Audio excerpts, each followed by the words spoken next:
అనుకుంటున్నాను. అండ్ ముఖ్యంగా ఇంకొక విషయం కూడా చెప్తాను. ఫస్ట్ ఆఫ్ ఆల్ ప్రభుత్వానికి ఒక సలహా ఇస్తున్నా నేను ఇప్పుడు. గతంలో ఎన్టీఆర్ గారు 3:30 గంటలకు వచ్చి హారతి, ఎర్లీ మార్నింగ్ 3:30, 4 o'clock వచ్చి హారతిలో పార్టిసిపేట్ చేసేవాళ్ళు. హారతి తీసుకొని వెళ్ళేవారు అమ్మవారికి. తర్వాత ఎవరు వచ్చినా, చంద్రబాబు నాయుడు గారు వచ్చినా, ఎవరు వచ్చినా 8-9 గంటల లోపల అయిపోయేది. అది రాను రాను మట్టి మధ్యాహ్నంకి వచ్చేసరికి అక్కడ ఆ టైంలో పీక్ టైం. ఇప్పుడు మాకెందుకు టైం పెడతారని మేము అడుగుతున్నామా? మేము కొట్లాడాలంటే చాలా విషయాలలో ఉన్నాయి.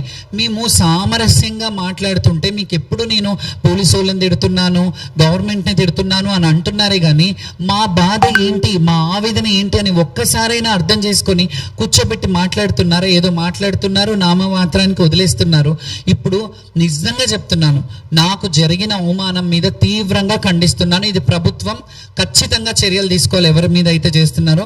దీని మీద ఎవరైతే సోషల్ మీడియాలో నా మీద రాంగ్ ఫాల్స్ అలిగేషన్స్ పెట్టారో, కొంతమంది శివశక్తులు కానీ కొంత సోషల్ మీడియా కానీ, వాళ్ళ మీద సీరియస్ యాక్షన్ తీసుకోవడానికి నేను మా లీగల్ టీమ్ని నుంచి నేను వాళ్ళు మాట్లాడతారు. సాయి కృష్ణ ఆజాద్ గారు.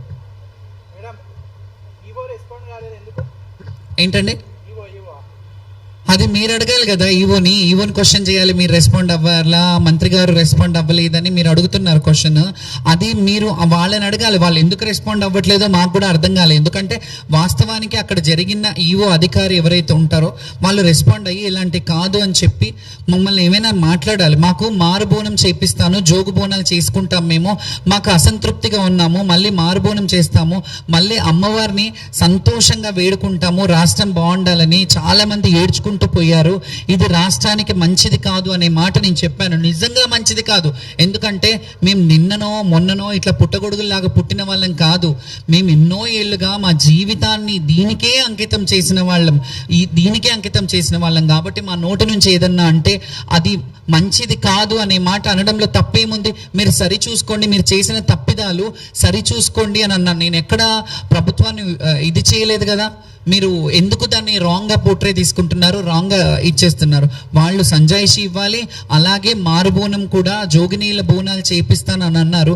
దాని మీద కూడా ఇప్పటి వరకు అయితే మాట్లాడలేదు. ఎందుకంటే వాళ్ళు ఏమైనా మాట్లాడి వాళ్ళు ఏమైనా హామీ ఇస్తే బాగుండేది. జస్ట్ మంత్రి గారు వచ్చారు, చెప్పేశారు, వెళ్ళిపోయారు. ఈ సోషల్ మీడియాలో ఇలాంటివన్నీ జరిగాయి. దీన్ని అన్నిటికీ ఖండించాల్సింది ప్రభుత్వమే. ఇక నేను వదిలేస్తున్నాను. ఎందుకంటే నా మీద ఎన్ని వార్తలు రాసుకుంటున్నారు, ఎన్ని చేసుకుంటున్నారు. కొంతమంది మాత్రమే చేశారు సోషల్ మీడియా, అందరూ అనట్లేదు. నిజంగా కొంతమంది సోషల్ మీడియా వాళ్ళు అక్కడ ఉన్న ప్రతి ఒక్కరిని, ప్రతి మహిళలని, అక్కడున్న చిన్న బిడ్డలని కానీ చాలా మంది ఓవర్సీస్ నుంచి వచ్చి, బయట దేశాల నుంచి వచ్చి బోనం తీసుకుంటుంటే ఈసారి వరస్ట్ ఉందంట అని చెప్పారు. వాళ్ళందరినీ కొన్నారు అనే మాట మాట్లాడారు కదా. వాళ్ళందరూ కావాలని చేశారా? కింద బోనం పడిపోయింది, నాకు బిడ్డ పుడితే నేను బోనం తెస్తాను అని చెప్పిన వాళ్ళు యాక్టింగ్ చేశారా? వాళ్ళు యాక్టింగ్ చేస్తున్నట్ట. ప్రపంచంలో దేశంలో మన రాష్ట్రంలో ఇన్ని సమస్యలు ఉన్నాయి వదిలేసి శ్యామల పడిపోయింది, స్పృహ తప్పింది, డ్రామానా అని అంటే మా బాధ మాకు తెలుసు. ఇన్నేళ్ళు సంపాదించుకున్న ఈ అస్తిత్వాన్ని మేము రోడ్డు మీద పడేసుకోవాలని ఎప్పుడు అనుకోము. కొంచెమైనా మాకు సంస్కారం ఉంది, సిగ్గుండాలి అలాంటి మాటలు మాట్లాడే వాళ్ళకి. ఎందుకంటే ఇన్నేళ్ల కష్టాన్ని, ఇన్నేళ్ల జీవితాన్ని ఒక రోడ్డు పాలు అవుతుందని ఎట్లా అనుకుంటున్నారు? నేను అలా చేసుకుంటానని. నేను కింద పడితే డ్రామా ఎట్లా? కింద పడడం వల్ల నాకు వచ్చే లాభం ఏంటి? నాకు నష్టమే కదా. నాకు అభిమానులు ఎవరైతే ఉన్నారో వాళ్ళందరూ ఎంత బాధపడ్డారు. 2,60,000 మంది నాకు ఫాలోవర్స్ ఉన్నారు ఇన్స్టాగ్రామ్లో. ఆ 2,60,000 మంది నన్ను అడగరా? నా అభిమానులు కాదా? వాళ్ళకి ఆన్సర్ ఇచ్చుకోవాల్సిన అవసరం ఉంటుందా నేను?